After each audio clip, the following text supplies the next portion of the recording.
I'm Sarah Wilson, and you're listening to the Roots and All podcast.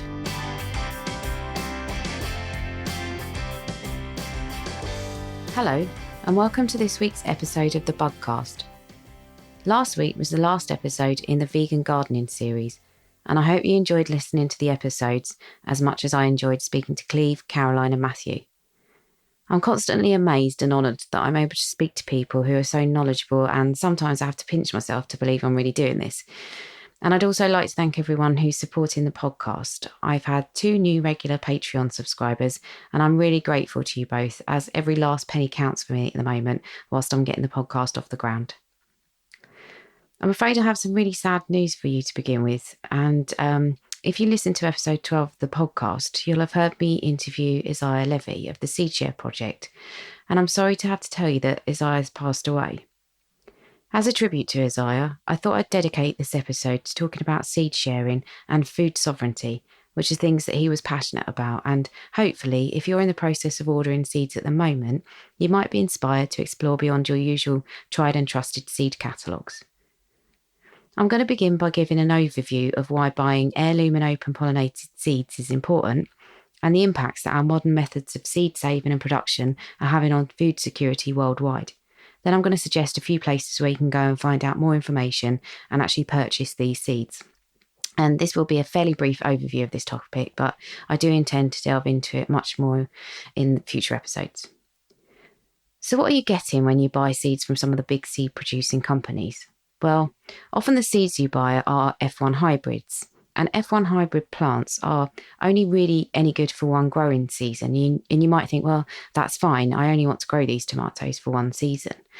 The problem is that buying these F1 hybrids means that you or anyone else who may be growing these plants, such as farmers, can collect the seeds and store them for use next year, but they might not necessarily make great plants. And again, you might think not being able to save the seed is not a big deal. But the other problem is these F1 hybrids lack genetic diversity, which is what makes species able to adapt and be more resilient when dealing with things such as diseases or environmental changes. The more we all become reliant on F1 seed, the less need there is for companies to produce the open pollinated varieties. And if this trend were to continue unchecked, we could become reliant on F1 varieties and would end up with a few large companies controlling all the seeds, because F1 seeds can be patented, whereas open pollinated ones can't. And as seed producers, the Seed Cooperative puts it on their website, open pollinated seeds are the original open source software of food. Their genetic material does not belong to anyone. So people who champion open pollinated seeds and food security generally believe that we should be getting our food from a greater number of smaller places. And these smaller farms could grow a diversity of crops and rely less on agribusinesses for seeds, and they could also rely less on pesticides and fertilisers. They believe this system is more resilient. It puts food production back into the hands of farmers and producers and provides more jobs and better and fairer rewards for growers and workers. And the knock-on effect of this style of farming and having this diversity of crops is that it's better for the environment and for wildlife too. On a micro level, reasons that you might want to grow heirloom varieties are that you'll be able to grow crops that are different to mainstream crops. For example, they may have a better flavour than those that have been produced to ensure a degree of uniformity or disease resistance, or they may be suited to a particular purpose. For example, you might choose to grow a tomato variety that's good when cooked because that's how you want to use it, and therefore you'll be less interested in a tomato that's a jack of all trades and a master of none. Choosing heirloom seeds from a local source also means that you may be able to grow plants that are suited to growing in your area and are therefore adapted to the conditions in your garden. And you may decide to save some of the seeds from your plants for next year, meaning you'll be adding to the genetic diversity of that species or variety. And also you'll be cutting down on the environmental and financial costs involved with packaging and shipping seeds. Plus, if you have a surplus of seeds, you can pay it forward by offering them up via a seed share scheme. And if I've convinced you that you should have a look at growing some open pollinated seeds this year, where might you go to get them? Well, some of the big seed companies, such as King's, sell heirloom varieties, But if you'd prefer to buy from a small-scale producer that specialises in not only open pollinated but organic seeds, you could try one of the following if you're based in the UK or Ireland. And I got this list from a blog from the Seed Sovereignty website, which is seedsovereignty.info. They recommend the Irish Seed Savers Association, Vital Seeds, who are based in Devon, the Seed Cooperative, who are based in South Lincolnshire, Real Seeds, who are in Wales, Brown Envelope Seeds in Cork, and Tamar Organics in Cornwall. There are more companies like Pointsfield Herbs, Eco Seeds, Beans and Herbs, so do a bit of research on the internet to find one near you. I spoke to Neil Munro of the Gaia Foundation, and he recommends the seedsovereignty.info website as a great portal for information for anyone wishing to find out more.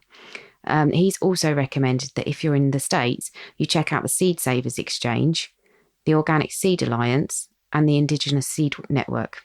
And there's also the Native Seed Alliance located on the US-Canada border. So thank you, Neil, for your help with this episode. There are also community seed banks, and they're a way for people to learn how to harvest their own seeds and provide a community within which people can share these seeds.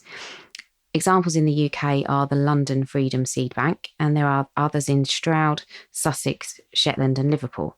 And of course, you can attend seed share or seed swap events, and there are online ways to send and receive seeds, for example, the Heritage Seed Library, again, if you're based in the UK.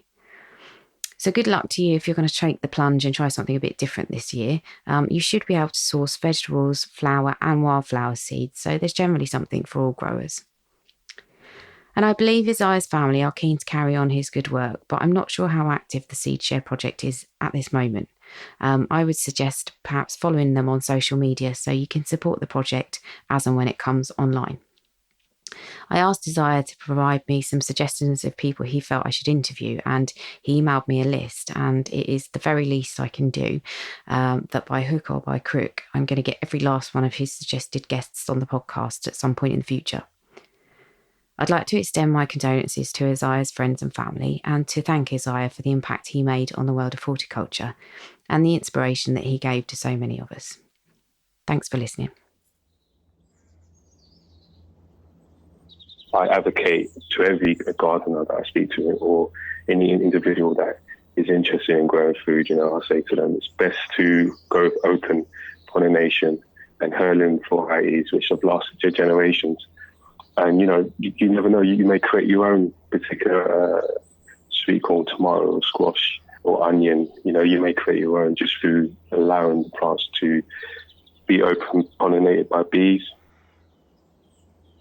And that's why I encourage seed sharing, because what seed sharing basically does, it enables a community to start growing food that they otherwise wouldn't be exposed to, that is so bountiful in a country like the UK.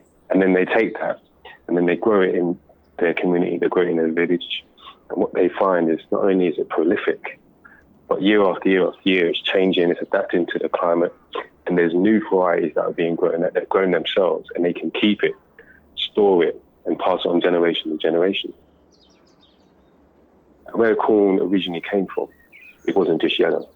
So everything that we're growing in the UK and everything that we're buying seeds for and everything that we're thinking is strictly uniform, strict rules, and we have to buy by that particular colour, shape, flavour, even name. Originally, it wasn't grown that way. It was grown with nature, not against nature. And colour, variety, creativity, that was at the forefront.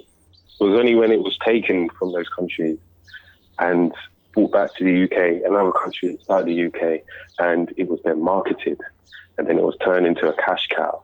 And that's when it loses its soul. Because at the end of the day, growing food, by cooking food, by eating food, it's about the soul.